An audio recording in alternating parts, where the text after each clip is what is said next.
Hi, I'm Derrick Jensen. This is Resistance Radio on the Progressive Radio Network. My guest today is Stephany Seay. She is the media coordinator with the Montana-based Buffalo Field Campaign, the only group working in the field, in the courts, and in the policy arena in defense of the country's last wild migratory buffalo, the Yellowstone population.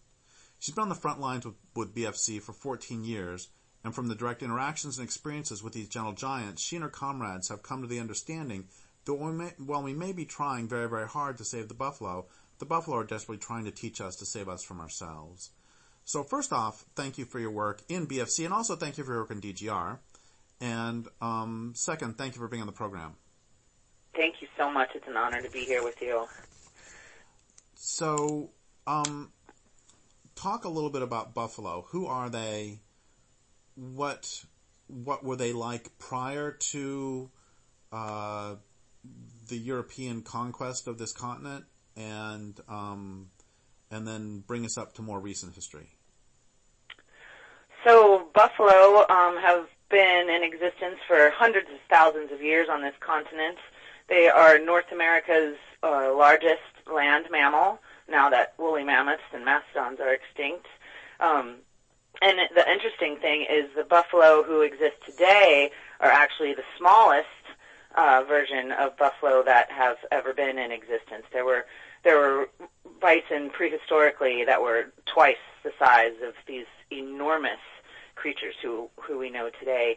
And buffalo existed pretty much almost all over the entire continent in the tens of thousands. There's estimates anywhere between 30 to 70 million at the time before European invasion of this continent.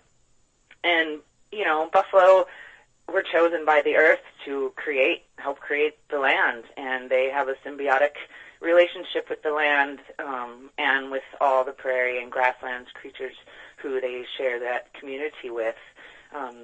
As themselves, they are very helpful as they're grazers. They're gentle grazers, and their hooves help to till the soil. Their poops fertilize the soil. Their fur carries the seeds of the soil. Their bodies feed the soil once they pass on.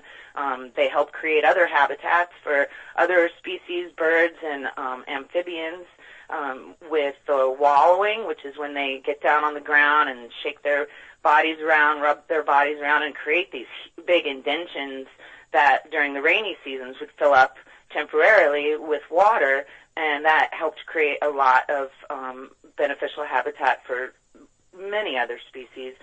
So they helped create this continent, and they are the sovereignty of the land. And with humans, with indigenous cultures, they had a relationship of reciprocity. There was respect and there was honor, and to the point where many indigenous cultures, in particular the Plains tribes, consider the buffalo to be their relatives.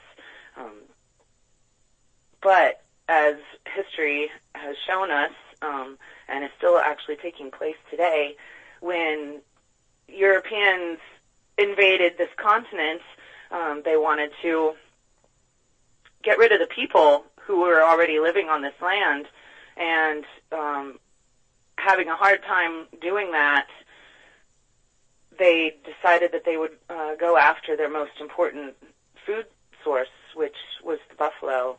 And so in an act of genocide, the federal government, the army, hide and headhunters nearly drove the buffalo to extinction in pretty much less than 2 decades. It did not take them long, and they wasted all of these buffalo who had covered the continent, who had taken care of the people as the people had taken care of them before, and just laid them to waste. I mean, they didn't even use the meat. They would just kill for heads and hides, and ironically, those hides, with the strength of the buffalo's hides, they were used to as belts that actually assisted with the Industrial Revolution.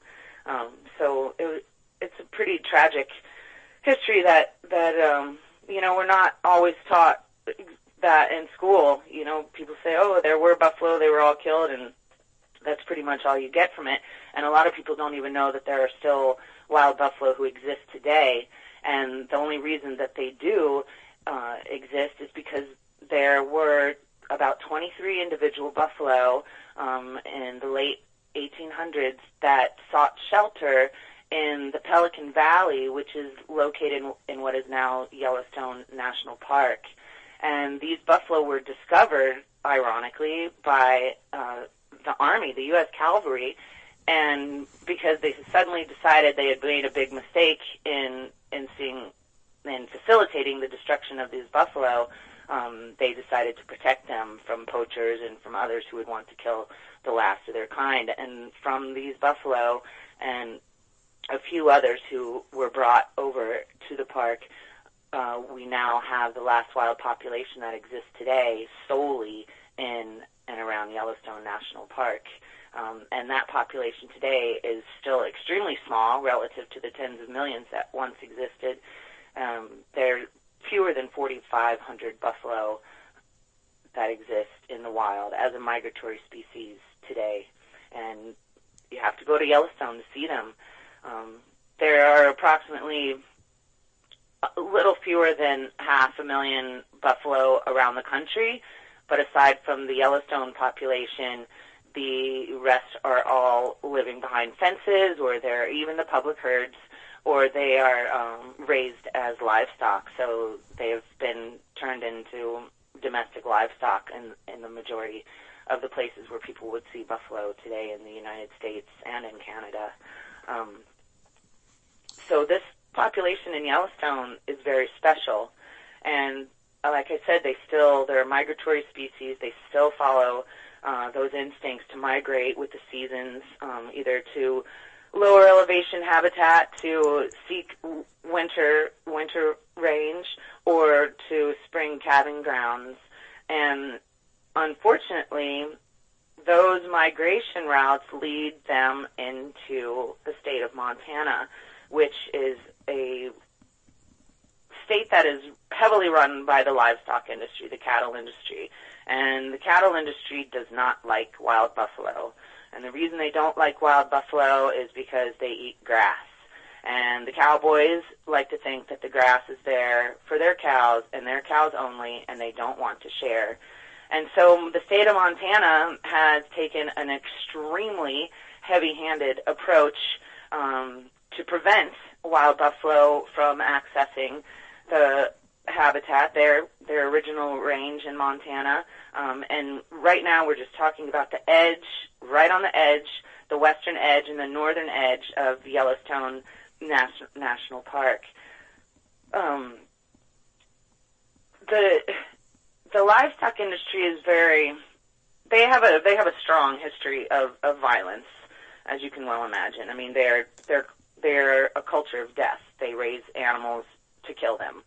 And so they don't play fair, as you can also imagine. And so they've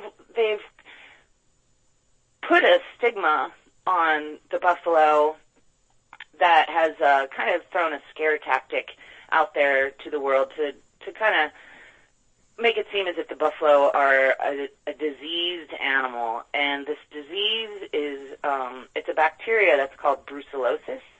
And it was actually brought to this continent. It's an invasive bacteria brought to this continent with livestock, with cattle. And the buffalo contracted it in around 1917 is what people believe.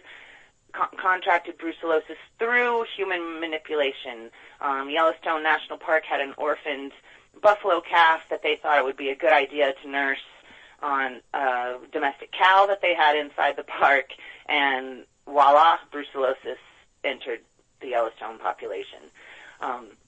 Elk also carry brucellosis, and it is believed that other species do as well, including deer and coyotes and other animals as well. But buffalo are singled out.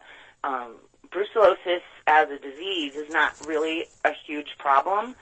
It isn't certainly for the buffalo. They developed antibodies resistance to the disease, and if either an elk or a domestic cow or a buffalo contract brucellosis. It is active in the females, and an adult female will, if she gets brucellosis, she will miscarry one time, and then she resumes normal birthing cycles, and she develops immunity, and that's it. It's over. So instead of having a baby, when do buffalo have their first babies? A year, 2 years? About 3 years old is when the females are sexually mature. So one with brucellosis would have her first baby at 4 then, is all. Or sometimes at 3. Okay, sorry, go ahead. Yeah, but the cattle industry, on a conservation aspect, brucellosis is not a problem. The elk and the bison, they have developed resistance. They can deal with it. It's not a big deal. You can eat the meat of animals that have been exposed to brucellosis. That's not a problem. The problem is in the cattle industry, back before the advent of pasteurization, when people were drinking raw dairy milk from cows, humans were getting brucellosis. And so it became this big deal in the cattle industry, and then pasteurization came into place. And so now it's not even on the Center of Disease Control list anymore as a concern. And what does it do to humans? It causes it's called undulant fever when it's in humans, and so it's pretty much that. You can get just temporary fevers that come and go at any given time. I've never met anyone that has it, but the livestock industry likes to claim that it's a serious human health hazard and that the buffalo are a serious threat. And so one of their excuses for having such a heavy-handed approach against wild buffalo is that they say that they fear that the buffalo will transmit brucellosis back to the livestock that they got it from. Before any of these crazy management schemes that are taking place now, which we'll talk about, there's never been a documented case of wild buffalo transmitting brucellosis to cattle. There's never been a case of buffalo transmitting brucellosis to cattle outside of a human-induced situation, a laboratory setting, or a human-manipulated situation. Meanwhile, elk, who we also love, are free to roam, exist in much greater numbers than buffalo. They can come and go as they like, and yet over the course of the past 10 years, they have been implicated numerous times in transmitting brucellosis to livestock in Montana, Idaho, and Wyoming, and yet the same thing isn't happening to them.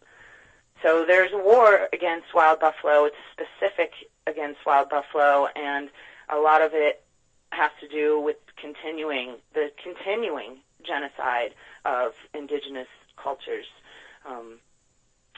So today, can we back up just a second? I mean, what you're saying is really important, but as you were talking about I want to go back prior to conquest in more ways than one. And right.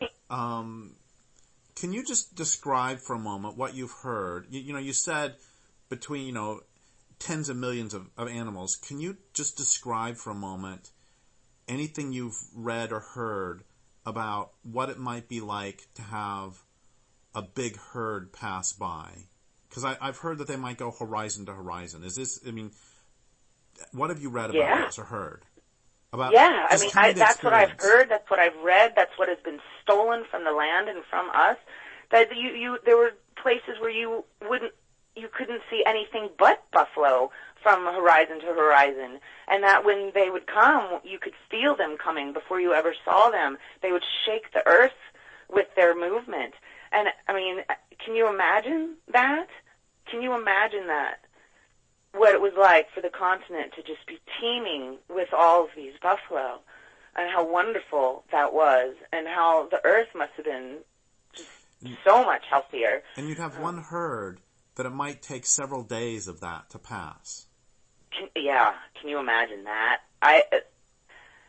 It's a dream that will come true again, but to think about that, to think about walking out your front door or stepping outside your teepee door to see these buffalo coming, and they just keep coming and keep coming and keep coming. And then night comes, and they're still coming.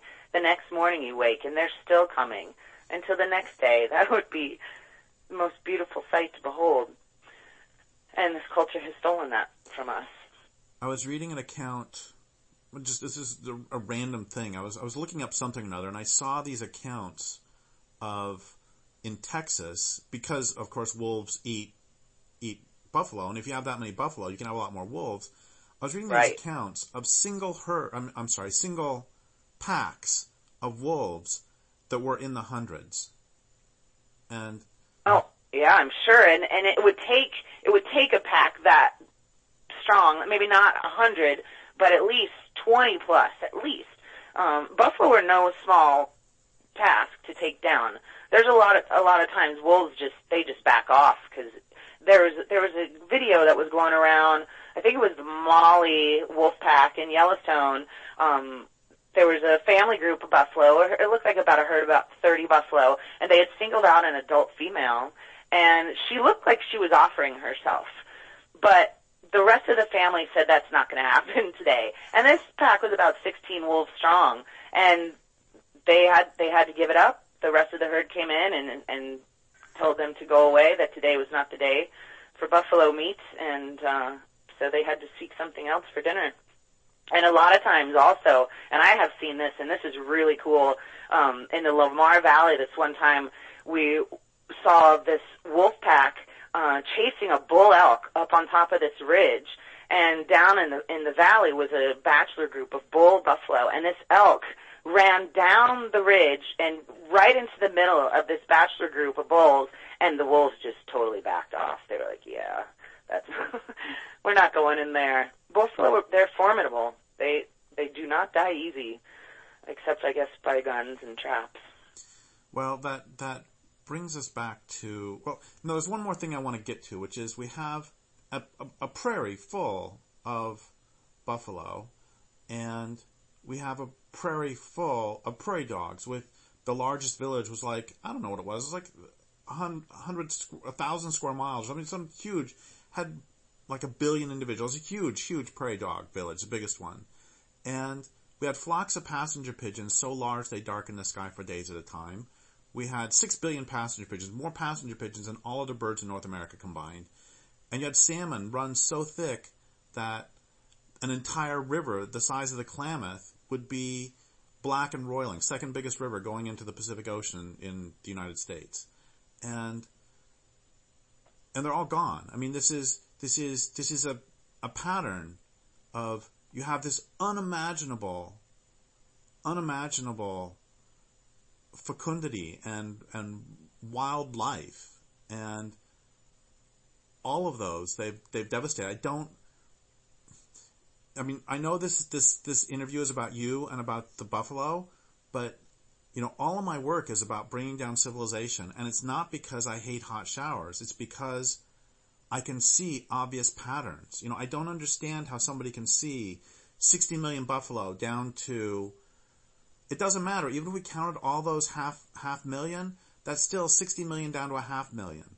Same with the prairie dog, same with the salmon, same with every single thing. And still humans will say those are too many. Yeah. The species that exist in the billions and billions that is destroying everything says that these little tiny fragments are too many. So let's go back to Yellowstone. And they migrate, and the technical term for the arguments in favor of killing the buffalo when they cross the park is, I think the technical term for the argument is crap. Actually, you haven't got there yet. So what happens? The buffalo are in Yellowstone during the summer, correct? In the park. Yeah, they spend most of their time inside the park boundaries in the summer, and that's mainly because the herd size is as small as it is, and that's where their rut grounds are. So the cold comes, and winter in Yellowstone is intense, and the snow gets very deep. And you also have to think about buffalo are a plains animal, grasslands, plains, lower elevation habitat where the grass is accessible. So Yellowstone is a great summer country, and it was a great place to hide from the killers back in the day, but it's not their ideal habitat. Even though they have always existed around there, that is not some place that they would choose to live all the time. They want to be on the grasslands, on the plains. And so when winter comes and the grasses are obscured inside the park boundaries, they drop down to lower elevations, and that brings them west into the Hebgen Basin of Montana near West Yellowstone, and also north into the Gardner Basin in Gardner, Montana. And when they come there, there is serious conflict with the state of Montana and Yellowstone National Park. And just to back it up a little bit, things started to get really bad in the winter of 96, 97. There was an extreme winter where there was a whole lot of snow, and then it got warm, and the snow got soft, and then it got cold again, and the snow turned into veritable concrete. And buffalo can live in deep snow. They can make it. They would prefer to seek lower elevation, but they can use those huge heads to push snow aside to get down to the grass below. But when the snow turns into concrete like that, they cannot do it. And there's been times that we have even seen buffalo, 1,800 pounds to 2,000 pounds, walking on top of snow that has frozen. And there's no way to find food that way. So this particular winter, 96, 97, the winter was like that, and tons of buffalo, a few thousand migrated into Montana, and over 1,083 buffalo were shot by the state of Montana. And Mike Meese, who you know, videographer and activist, and went to Yellowstone, went to Gardner, and started to document what was taking place, to document the buffalo being gunned down. And he shared that footage. He sent that footage around to various tribal leaders, and Rosalie Little Thunder, a Lakota elder, responded, and together they decided that there needed to be a presence on the ground to show people what was taking place so that we could eventually stop this. And that is basically how Buffalo Field Campaign was formed. And so what we do, where our home base is located in West Yellowstone, and we have volunteers that come on a seasonal basis as the buffalo are migrating into Montana and into conflict zones. We are a presence in the field every day. We go out morning through night if necessary, and sometimes it is. And we monitor the buffalo's migration. We are always armed with video cameras and still cameras and two-way FM radios so that we can communicate with different patrols in the field, and we can document all actions that are made against the buffalo. And we provide room and board and gear and training for anybody who would like to come and stand with the buffalo with us. And so we're with the buffalo every day when they are migrating into Montana, and that typically is a season that runs from November through June, but that could be changing because there is a little bit of good news to share. We have actually gained a little bit of ground for the buffalo, but we can talk about that a little later. So BFC is in the field every day, running field patrols, standing with the buffalo, documenting all these actions made against them, and also just when on the good days, just learning from them and seeing how they behave and interacting with them, in a respectful way. But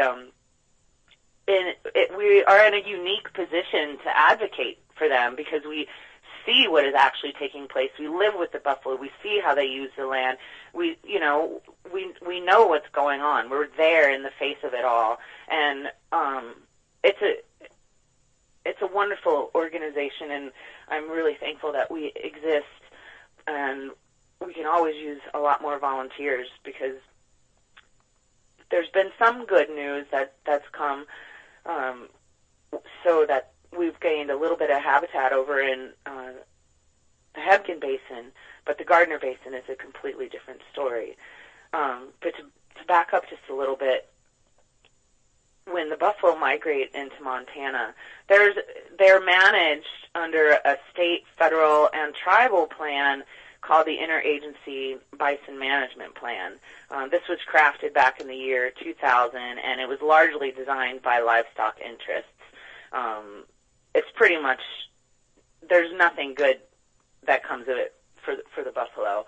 But so when buffalo migrate into Montana, the Montana Department of Livestock, Yellowstone National Park, and other agencies initiate operations such as hazing, which is to chase or forcibly remove buffalo from the ground that they choose to be on, and they used to do it on the snowmobiles and with helicopters, and they still do it today from horseback and ATVs. And the other tools that they use is to capture buffalo and ship them to slaughter to reduce their numbers. And another tactic that they are using more and more is so-called hunting, yet with no habitat to access.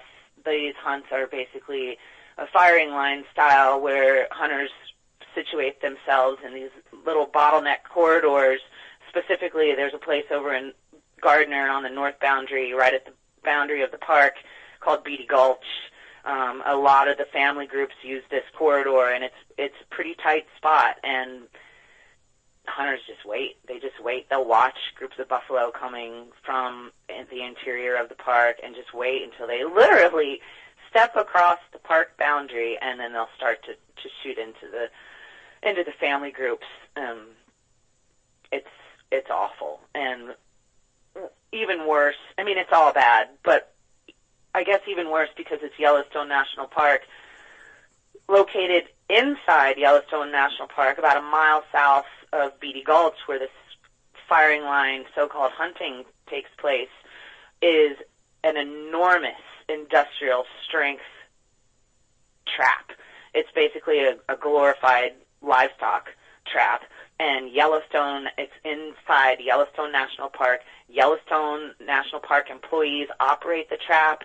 They chase or bait the buffalo into the trap. They run them through the sorting pins. They run them through the squeeze chutes, and they put them on the trucks to ship them to slaughter.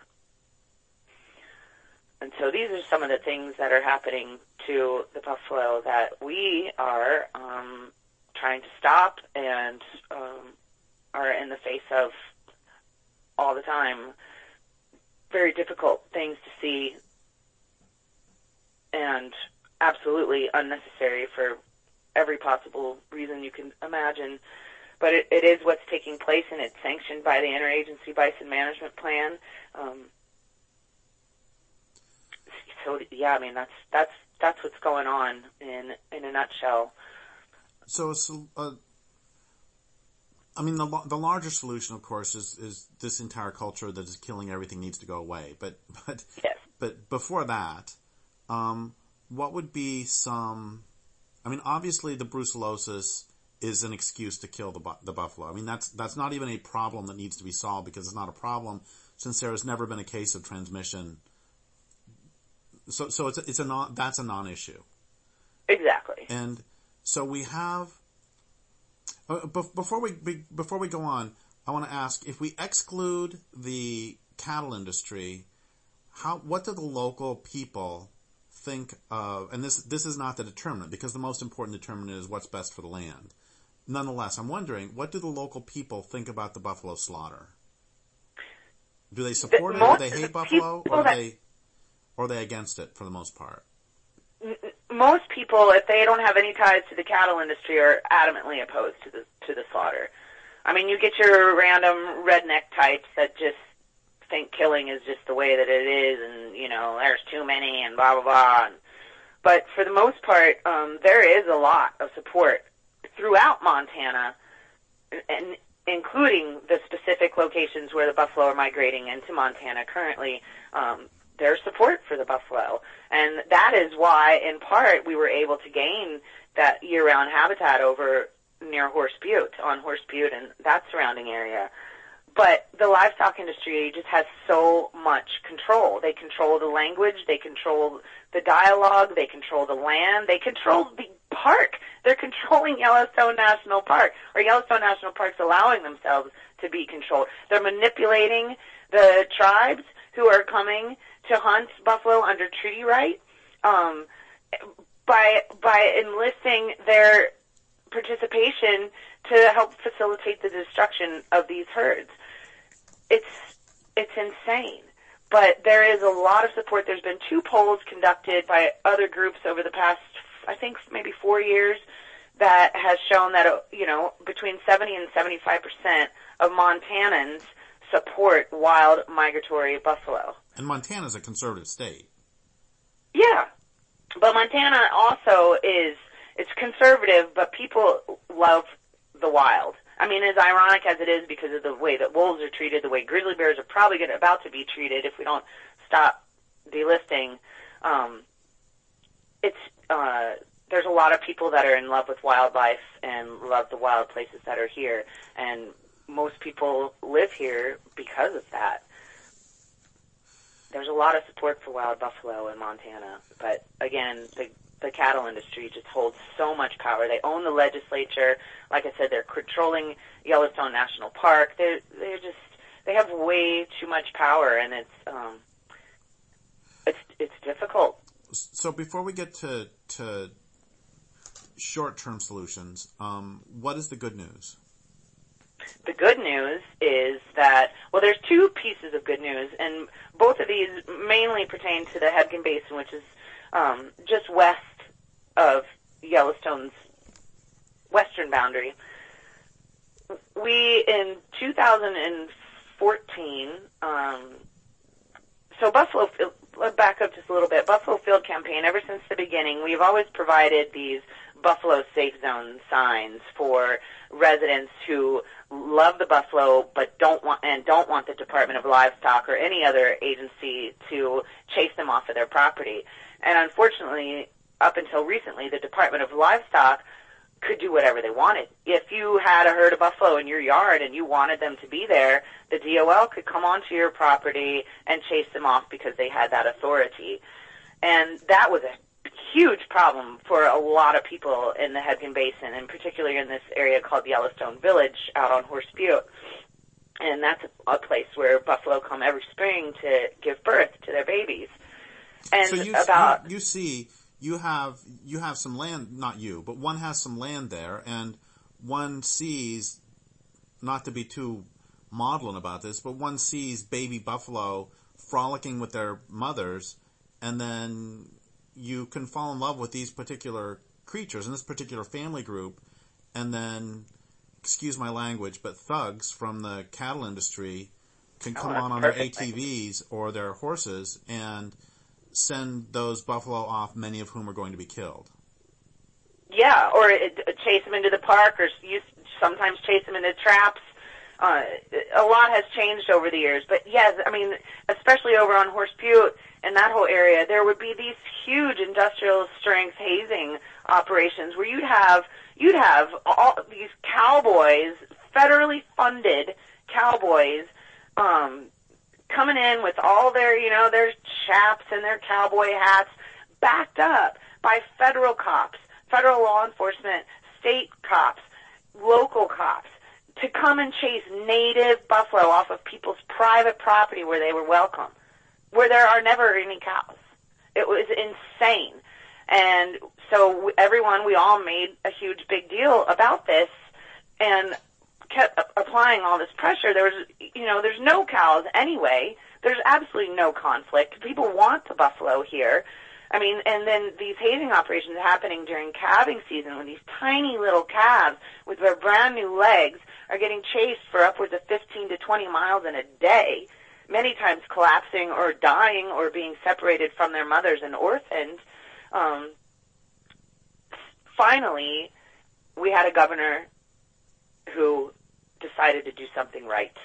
And in 2014, he issued a directive to the Board and Department of Livestock that the Department of Livestock may no longer trespass on a private property to haze wild buffalo without permission.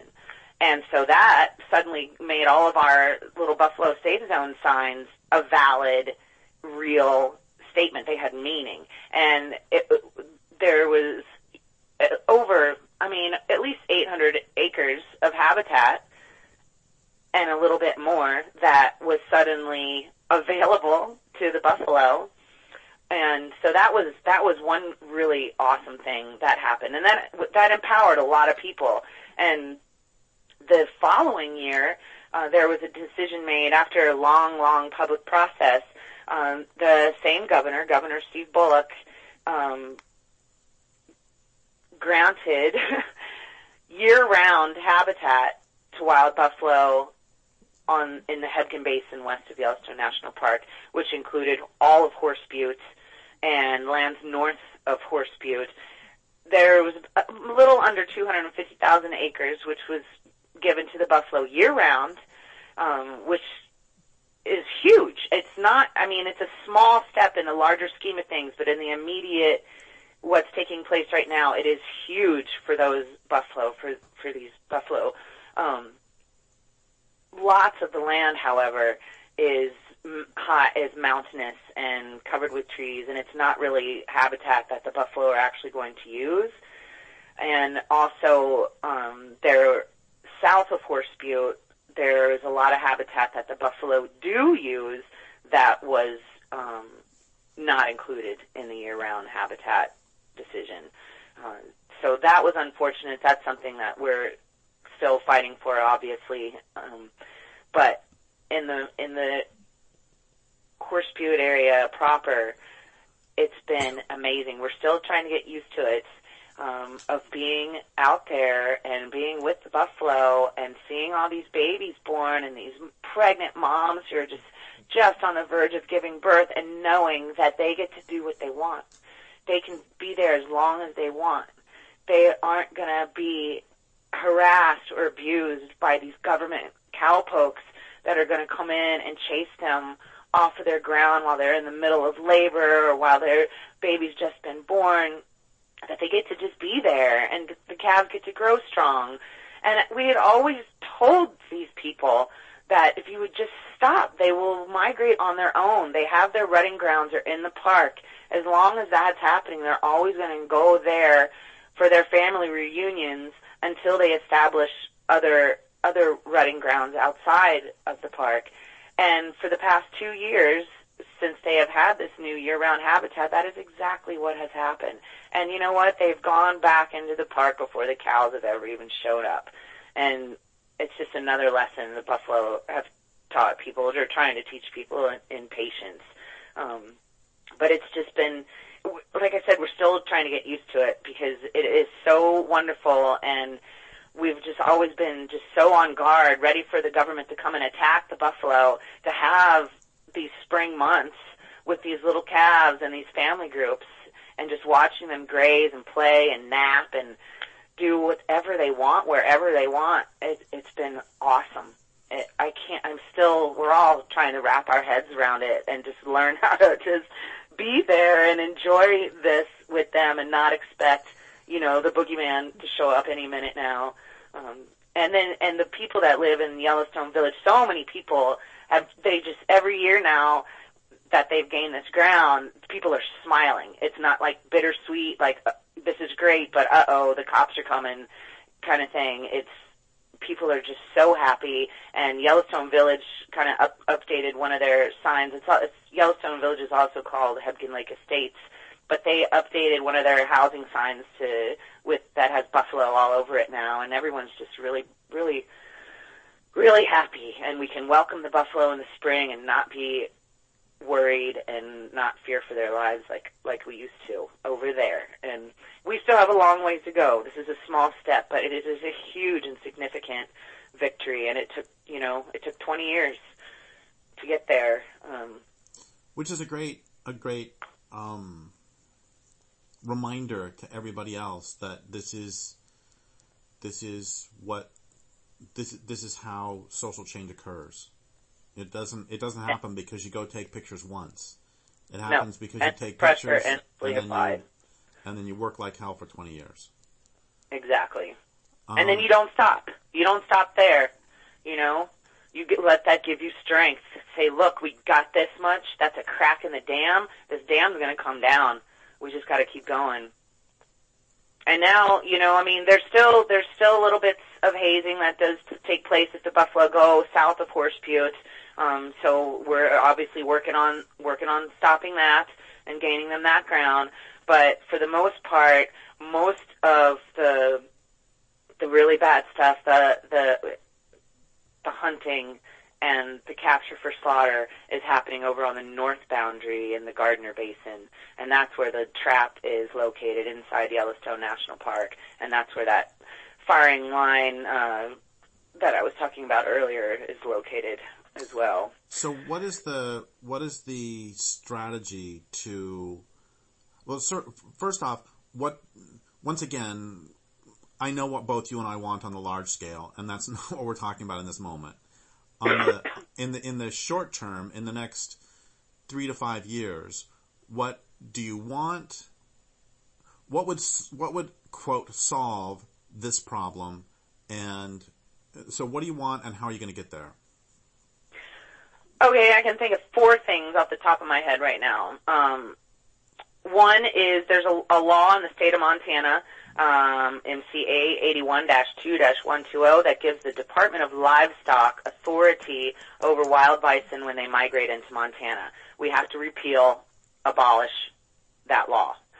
2 would be to replace the Interagency Bison Management Plan, which has expired, with a plan that respects wild bison like wild elk in Montana. And Buffalo Field Campaign has created that alternative. You can find it on our website, and we have submitted it to Yellowstone National Park and to the state of Montana. The third thing is to gain Endangered Species Act protection for the Yellowstone herds. And we, in 2014, filed a petition with the U.S. Fish and Wildlife Service to do just that. And we are, of course, in court over it now. But we're pressing for that. And that's also, you can also find that on our website, and it's loaded with information. And then the fourth thing, and these other 3 things would enable this last one to happen, and that is to dismantle the trap that's inside Yellowstone, the Stevens Creek trap. Get rid of it. And get rid of their Berlin Wall that is at the northern end of the Gardner Basin that is an attempt to prevent buffalo from migrating further north into the Paradise Valley. So those are very real possible things that could happen in a reasonable amount of time. And from there, the buffalo take it. So you just step out of the way. So I know this is we have about 5 minutes left, and this is a ridiculous thing for me to ask. Yeah, I know. This is a ridiculous thing for me to ask with 5 minutes left, but I mean, where I live in far northern California, there are herds of elk who go all over the place. It's if I were to drive from here to Arcata, I'm almost guaranteed to see a herd of elk. And same if I drive north from here to the Oregon border, maybe 1 day out of 5 I may see a herd of elk. I mean, they're all over the place, and hunters shoot a few in the winter, whenever the hunting season is, hunters shoot a few, and nonetheless, the herds are doing great, and nobody cares. I mean, they don't. I don't like how the locals treat mountain lions. If they see a mountain lion, they want to shoot it, but elk are just. So my point is that aren't the buffalo kind of like the elk in that way? I mean, the elk just wander wherever they feel like it? Yeah, the elk do. And there is a difference with buffalo. They do behave differently because they don't really they tolerate humans. Lots of times you see elk and then you see their butts as they're running away. I mean, sometimes that's not the case. And, buffalo, when they come to the roadside, they don't necessarily just cross it. Sometimes they bed down in the middle of it. Sometimes they hang around it. We also provide our Buffalo Crossing Safe Zone service, helping buffalo to get across the highways safely. But that doesn't mean that that's a problem. That just means humans need to learn how to coexist. Humans need to learn how to change our behavior so that we can coexist. And it will be fine. There's safe passage. There's, migration corridor. There's so many things that we could do that would enable the coexistence. Well, I would think, I know I'm a bit strange, but I would think that the buffalo tolerating people is actually not a as they say, not a bug, but a feature. I mean, that's, as you know from discussions you and I have had, I see bears every day, and it makes my life. This is wonderful. So you would think that actually having the chance to see a pregnant buffalo, you have a friend visit from Kentucky, and your friend then gets to see a pregnant buffalo walk across your backyard. You would think this would be the highlight of that friend's, summer or decade. So you'd think that 9 times out of 10 it is. You would think that would be a good thing. I mean, of course, they're going to trample on your roses or something once in a while, but anyway, sorry, I'm just rambling. I don't see why that's a bad thing. And it isn't. It's not a bad thing. There's just some people that are just too impatient, and they think that everything needs to be controlled, and they think that humans are the ones that have the right of way, and that's the behavior that I'm talking about that needs to change. And then, Horse Butte and the Yellowstone Village there has been the perfect living classroom of coexistence. I mean, this is a small little subdivision with little houses on little land. It's a little subdivision, and hundreds of buffalo will migrate through there in the springtime, and people love it. And, if you have a favorite tree, they do like to rub on trees, especially when they're itchy and they're shedding in the spring. People put a little, fence around their tree, and then the buffalo scratch on the fence, and it's all good.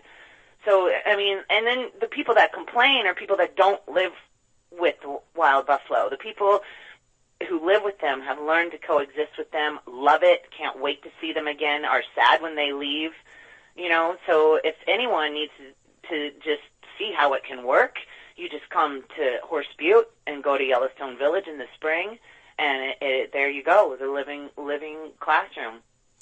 So we have about 2 minutes left, and can you talk about either A, what people can do if they love Florida Panthers and live in Florida to start something similar, or how they can help Buffalo Field Campaign if they want to come help you?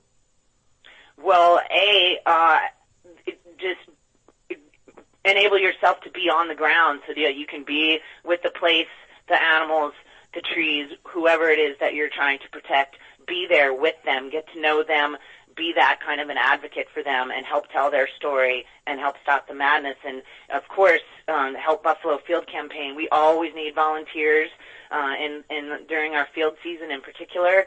And, like I said, we provide room and board, gear, training. Our field season runs from November through the end of May, sometimes a little bit into June. And we need you. We have got a big problem on our hands. The buffalo have a huge problem over in the Gardner Basin, and we need to figure it out. We need people on the ground, more people to see this.